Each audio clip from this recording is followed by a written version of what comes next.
Welcome back to another episode of Cactus Quest. I'm your host, Hunter, and in today's episode, I'm with my buddy, Tony. How's it?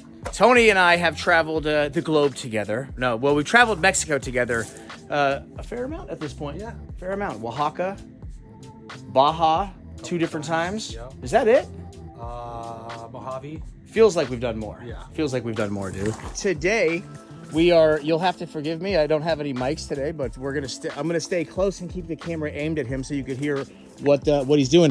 If you look around, you'll notice we're surrounded by asparagus.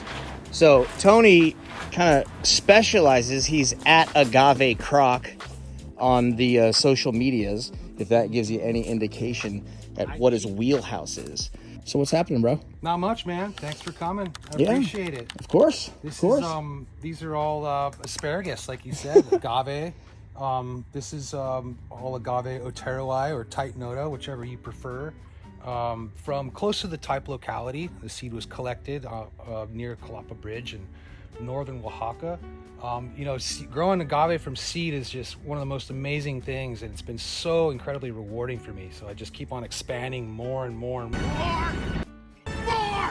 Because the amount of variability that you get in seed-grown plants is just phenomenal. And yeah, sure, you can grow 100 plants, and maybe there's only one that's gonna really knock your socks off, but that one could really make it happen.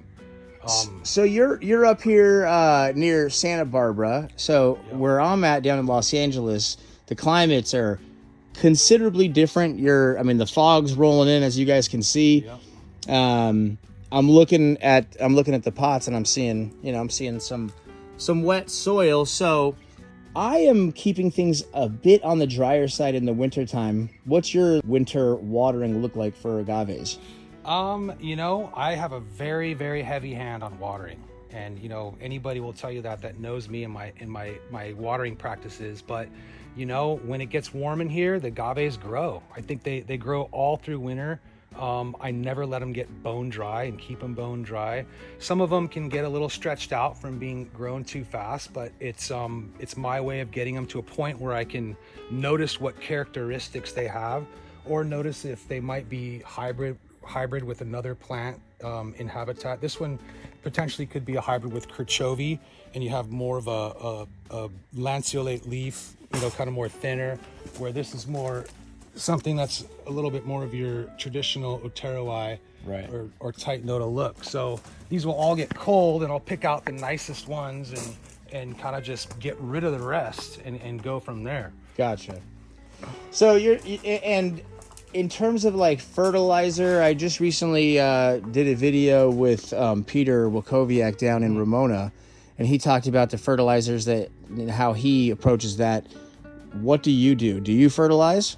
Absolutely, and we're very, very untraditional as far as the cactus and succulent world goes, is being that we've been 100% organic for the past 2.5 years. So we haven't been using any kind of a chemical type of fertilizer, no chemical type of pesticides. Everything that we've been used is OMRI listed as 100% organic, and so it's been having its challenges throughout the years, but we've kind of nailed it down. As far as fertilization goes, it's really about soil preparation. And when I'm doing soil preparation, I could tell you 10 different soil mixes that I've used in the past few years. I just go nuts with soil, but I do add organic fertilizer that has beneficial microbes added to it. Okay. And that helps to get the roots growing, and then I continue to add that throughout the year. But since I'm adding it into the soil, and it's not like a soluble type of fertilizer, I can really, I don't have to do it as often. And I think with the organic fertilizers, it really slows down the growth to a point where they can be a little bit more self-sufficient in insects and diseases. They're not being pumped with nitrate, nitrogens, and whatnot. I started out with using a cheaper type of liquid fertilizer, which was fish-based. And if you know about organic fertilizers, fish and chicken are really fast-acting nitrogens, even in the organic world. So I would liquid fertilize with fish, even at half or quarter strength, and immediately in a week I'd notice a big mealybug outbreak.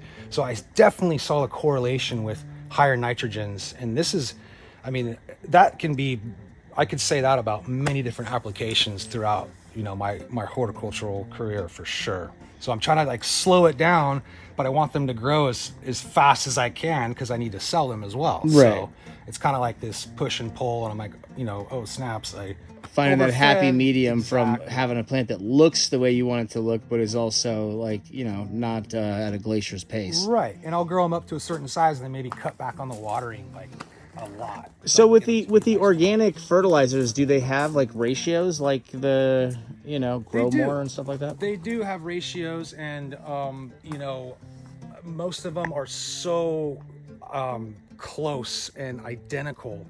But I think staying away from the fish stuff and guanos and trying to get other types of nitrogen and other types of phosphorus and micronutrients is going to pay off. And just try to find that happy medium for sure. Interesting. So then, doing it organically, I'm curious at how you approach the mite that targets agaves. You got mealy bugs, all those different things.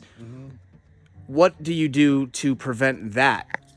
Well, we worked with my wife spearheaded the organic program here at Krock Nursery. I studied horticulture at Cal Poly, and I did my concentration in sustainable plant production. So I just really had a passion for, what's the best way to grow things and for the long term. Got my pest control advisor license and studied pesticides and just got kind of familiar with that world. Tony and I, we've been in business together for a while now, and we were doing things pretty naturally, but we did sometimes run into insect problems where we were just like, wow, this is a challenge. And agave mite was definitely one of those things. Initially, we really struggled around how to manage that because I didn't want to use really toxic pesticides, simply just because I didn't want to expose myself to them. That was the main reason, but also I don't want to increase the amounts of those things in the environment around me. We were using some of the more conventional pesticides in really small doses when we had something really valuable that we were just like, we can't lose this plant. But after a fair amount of time, we found that even those products weren't working. So we kind of came to a crossroads. We were like, well, we either up the ante and we just start using more and more toxic, higher quantities and stronger pesticides, or we try something really radical and different, just do a really holistic organic approach.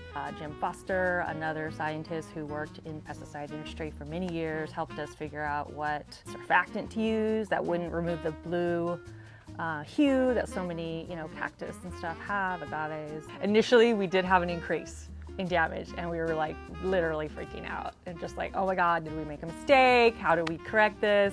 Because it is how we pay our bills. I mean, but one of the things that we said to ourselves was like, well, we can always go back to the conventional products. They're still there. I didn't actually do a cost analysis. That's a really good question. I factor in the cost of my health, the soil, the air, the water, the bees, everything. And so for me, there's absolutely no way that it costs more to do it this way when you factor in all those things. Just looking purely at like the products we use and the insects that we buy and how often we apply them, there's definitely more labor involved, and that's a cost. It's not that it doesn't cost anything, but it's creating the lifestyle that I want. To me, that's priceless. She's like 100% the one who started it, and it took me a while to jump on board, to tell you the truth. And she contacted Ron Whitehurst of Rincon Vitova, and they supply beneficial insects and compost worms and all sorts of stuff to growers all over California. And we contacted him and told us our problem. And so he came up with the idea of using a Grandivo, which is an organic type of insecticide.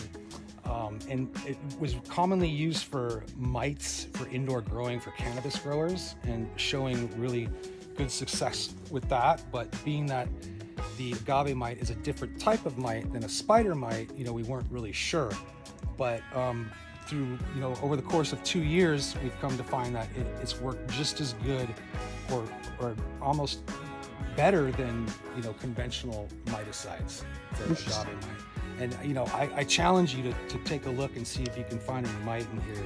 Grandivo isn't the only thing that we use. We've used a product called Takedown by Monterey Lawn and Garden. That's pyrethrins and canola oil, which is also registered for organic use, and that has been really effective on mealybug and scale. But you just have to be careful about cactus and succulents that have a farina, a blue glaucus color. Oh yeah, kind of turn them green. Yeah, not like traditional horticultural oils or neem oil. Yeah, I turned a fricky green. It looked like a diffuse afterwards. Yeah, sometimes like, you gotta do what you gotta do for sure. We've been in business now for almost 9 years full time, but I've been growing and collecting rare plants and cactus and succulent for almost 20 years now. I've had an eBay account since 2007, and before that I was into bamboos, and I recently got back into some tropicals, and so, I kind of just gravitate towards what I'm feeling, And agave has kind of been my true passion for the last 10 years for sure, and I don't think that'll ever stop, but I love growing all plants, no doubt. All right, so let's see. We're looking at this nice, look at this beautiful table that Tony just built. Making me jealous. I just built tables out of pallets, and look at this guy over here, dude. I'm on a shoestring budget. What can I say? These are both the same age. So you got the let me zoom in. Same age, right? Otero I1, Otero I2. The little guy is just super compact. I don't know about you, but compactness, that's a highly desirable trait in my mind. Now, what is this variegated beast right here? That's Euphorbia amic, or a mock, variegated, crested, monstrose. Nice, dude. New plant for me in the collection again. Had it. I'm all excited about it. That's awesome, bro. And then what were you saying? This is hyphenoides over here? Hyphenoides with pachypus. Nice. Joe Stead hybrid.